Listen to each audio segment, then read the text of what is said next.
Hello friends, welcome to our YouTube channel HSSC CET maths.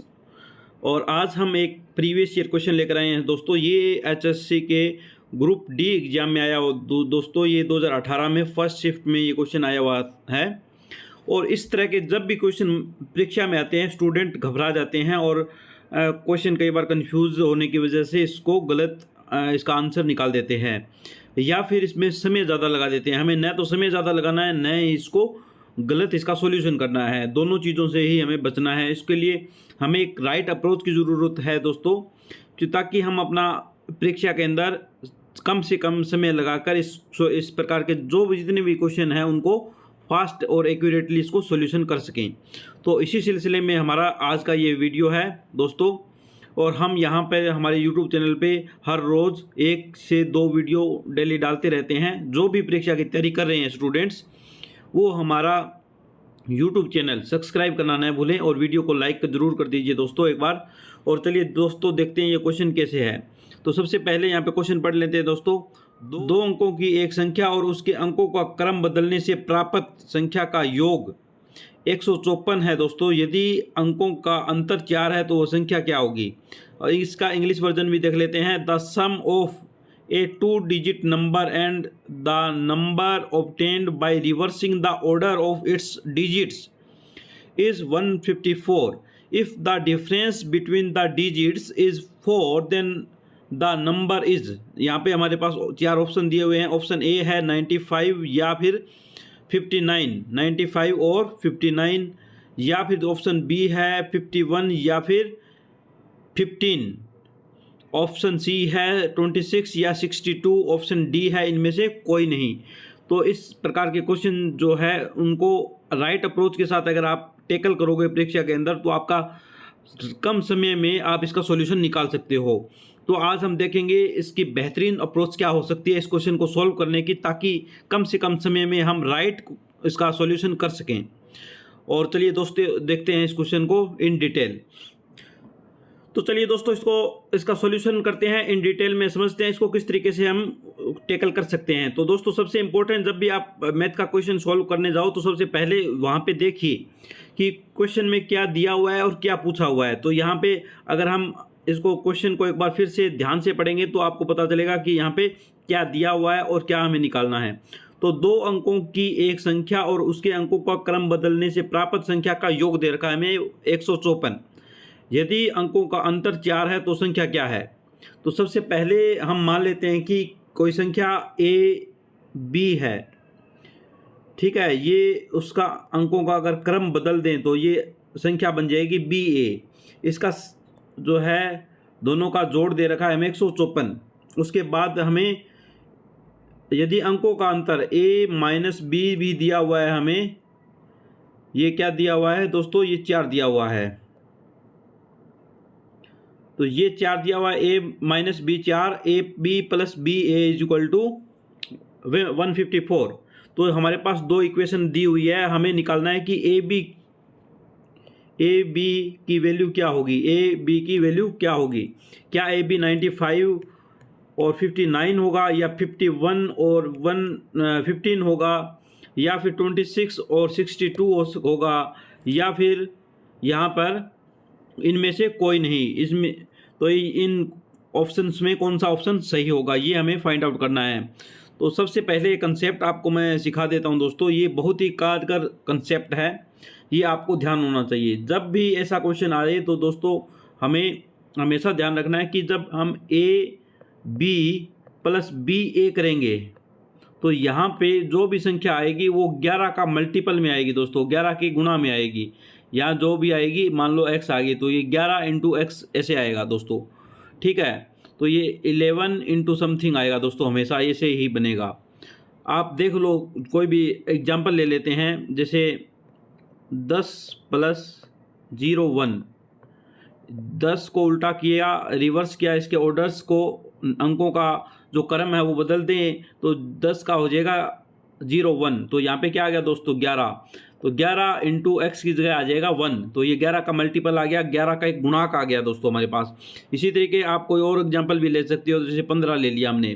तो 15 plus में 51 करेंगे तो दोस्तों कितना आएगा, ये आ जाएगा 66। इसका मतलब 11 इंटू में क्या आएगा यहाँ पे 6। ठीक है दोस्तों, तो हमेशा आप ध्यान रखना कि जब भी आपको ये दिया हो कि इसके क्रमों का जो ऑर्डर है वो बदल दिया है, ठीक है दोस्तों, तो उसका सम जो आपको दिया हो तो उसको हमेशा आप ध्यान रखना कि ए बी प्लस में अगर हम बी ए करेंगे तो उसका होगा 11 इंटू समथिंग आएगा दोस्तों। ठीक है, 11 इंटू में एक्स आएगा, कुछ ना कुछ यहाँ पे नंबर आएगा। तो यहाँ पे ये क्यों होता है दोस्तों, वो भी मैं आपको डिटेल में ये कंसेप्ट सिखा देता हूँ यहाँ पे आज। तो आप हमेशा ये ध्यान रखिए कि कोई भी नंबर होता है दोस्तों ए बी, तो उसको उसका जो है उसको हम कैसे लिख सकते हैं, उसको लिख सकते हैं हम 10a प्लस में b।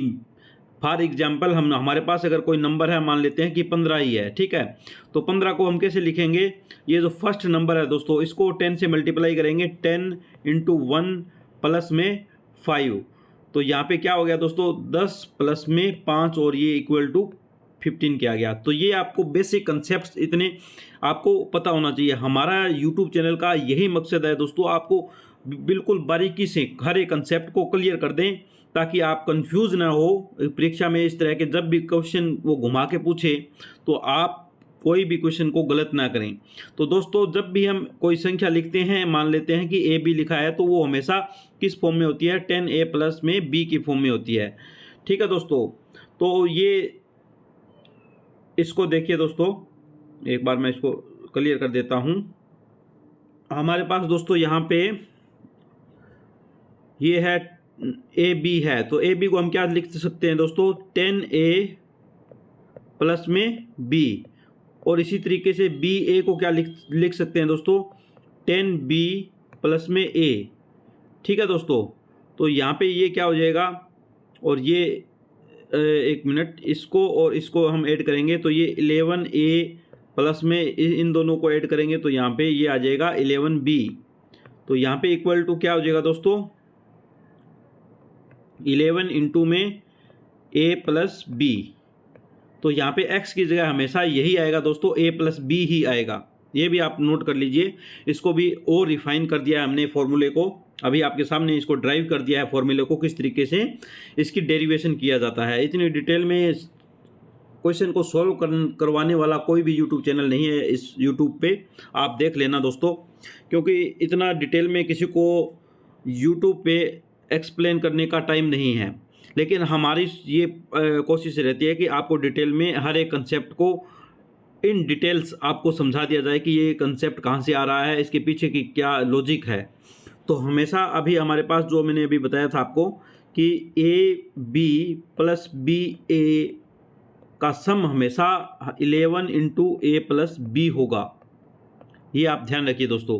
तो यहाँ पे हमें क्या दिया हुआ दोस्तों, ए बी प्लस बी ए कितना दिया हुआ है, हमें दिया हुआ है 154 दिया हुआ है दोस्तों। तो 154 किसके इसके बराबर हो गया दोस्तों, तो 11a plus B equal to क्या आ जाएगा 154 आ जाएगा दोस्तों। तो ए बी क्या आ जाएगा, ए प्लस बी क्या आ जाएगा दोस्तों, 11 से इसको डिवाइड करेंगे तो ये 14 आ जाएगा दोस्तों। ठीक है, तो a प्लस बी हमारे पास आ गया दोस्तों 14, और अंतर हमें भी दे रखा है a माइनस बी भी हमें दे रखा है, वो दिया हुआ है हमें 4। तो हमारे ओवरऑल अगर है इसको इस इक्वेशन को दोनों को इक्वेशन 1 और इक्वेशन 2 को हम सॉल्व करेंगे तो दोनों को ऐड करेंगे तो यहाँ पे ये दोस्तों 2a आ जाएगा, और ये माइनस ए बी है, ये प्लस बी है, ये आपस में कट जाएगा। तो यहाँ पे इधर इसका जो है 14 और 4 और ये 18 आ जाएगा दोस्तों, a इज इक्वल टू 9 आ जाएगा दोस्तों। ठीक है, a इज इक्वल टू 9 आ जाएगा दोस्तों। अब 9 को इस इक्वेशन 1 में या 2 में रख सकते हैं और हम इसका सॉल्यूशन कर सकते हैं। तो मान लेते हैं कि हम यहाँ पे एक नंबर में रखेंगे तो a प्लस बी, तो a की जगह हम रखेंगे 9 प्लस बी इक्वल टू क्या दिया हुआ है दोस्तों हमारे पास 14, तो ये इक्वल टू 14 लिखेंगे यहाँ पे।